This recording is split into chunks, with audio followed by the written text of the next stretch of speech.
তো good morning বন্ধুরা, সবাই কেমন আছো? আশা করবো সবাই খুব ভালো আছো। তো আমি এখন যাচ্ছি সকালবেলা দৌড়াতে। ঘুম থেকে উঠেছিলাম অনেক আগেই, 4:30টার দিকে ঘুম থেকে উঠেছিলাম। তো কুদ্রি নিয়ে রাস্তায় এসেছিলাম, তো তারপরে এখন এই ফ্রেশ হয়ে এখন যাচ্ছি দৌড়াতে। তো চলো।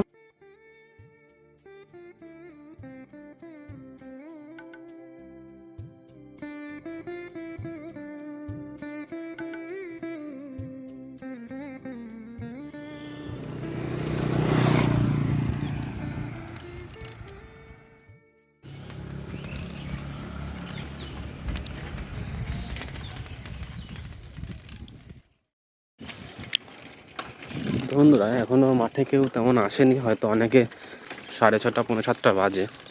ওই একটা ভাই দৌড়াচ্ছে।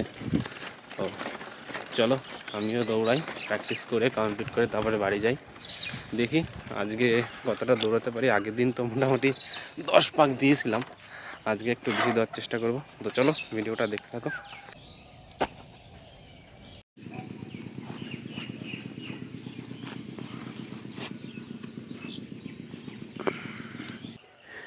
তো বন্ধুরা, সকালবেলা দৌড়াতে এসেছিলাম। তো একটা জিনিস এই দৌড়াতে ভাবছিলাম, সেটা হলো ডেলি টার্গেট যেটা, সেটা দৌড় হোক আর পড়াশোনা হোক, কমপ্লিট করাটা খুব দরকার। তো আজকে আমার টার্গেট ছিল 3 কিলোমিটার দৌড়। তো যত কষ্ট হোক কমপ্লিট করেছি। তো চলো। তো বন্ধুরা, স্বপ্নটা যেহেতু তোমার, সেই কারণে স্বপ্নটাকে সত্যি করার দায়িত্বও কিন্তু তোমার। তো তার জন্য যতটা কাজ করার দরকার, যতটা স্ট্রাগল করার দরকার, ততটা কিন্তু তোমাকে করতে হবে। তো দেখতে পাচ্ছ আমি সকালবেলা কিন্তু ফ্রেশ হয়ে আমি কিন্তু চলে এসেছি মাঠে দৌড়াতে। তো আমার দৌড় হয়ে গেছে, এক্সারসাইজ করছি। এবার বাড়িতে গিয়ে আমার কিন্তু অনেক কাজ। মার শরীরটা খারাপ, তোমরা ভালো করেই জানো, সেই কারণে ঘরের সমস্ত কাজ কিন্তু আমাকে করতে হয়। তারপরে আবার পড়াশোনা, তো কিছু করার নেই। তো বন্ধুরা, আমার দৌড়ানো হয়ে গেছে। তো খুব জোরে খিদে লেগেছে, বাড়ি গিয়ে দেখি কী খাওয়া যায়। ছাতু আছে, ছাতু খাবো। তো চলো বাড়ি যাওয়া যাক।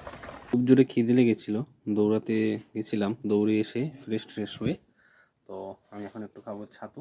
তো চলো ছাতু খাই। আমি এতে শুধুমাত্র ছাতু আর অল্প একটু নুন, বাস এইটুকুই দিয়েছি, আর কিছু দিইনি। আমার মনে হয় ছাতুটা যথেষ্ট ভালো জিনিস। সকালবেলা দৌড়ে এসে ছাতু খাওয়াটা খুব ভালো। কারণ অনেকে ছোলা খায়, কাঁচা ছোলা, সেটাও খুব ভালো।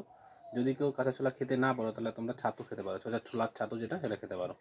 বন্ধুরা, সকালের ডিউটি এই যে রান্নাবান্না, কুদ্রি আলু ভাজা, শাক ভাজা, আর মাছ দিয়ে, আলু দিয়ে, আর বেগুন দিয়ে তরকারি।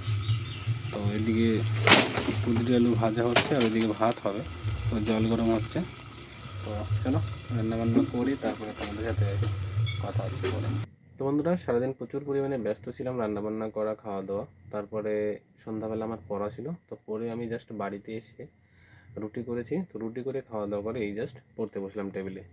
তো চলো পড়াশোনা হয়ে গেলে তারপরে তোমাদের সাথে আবার কথা হচ্ছে। এখন বাজে রাত 1টা। তো আমি এতক্ষণ ধরে বই পড়ছিলাম। তো আর রাত জাগবো না, কারণ অনেক রাত হয়ে গেছে, আর আমাদের এদিকে মোটামুটি ঠান্ডাও পড়ে গেছে। তো আমার অবস্থা দেখে বুঝতেই পারছো, ঠান্ডা পড়ে গেছে। তো আমি আর রাত জাগবো না, এখন আবার শুয়ে পড়বো। তো সকালবেলা আবার মাঠে দৌড়ে যেতে হবে। তো চলো ভিডিওটা এখানে শেষ করছি। সবাই ভালো থাকো, সুস্থ থাকো, আর মন দিয়ে পড়াশোনা করো।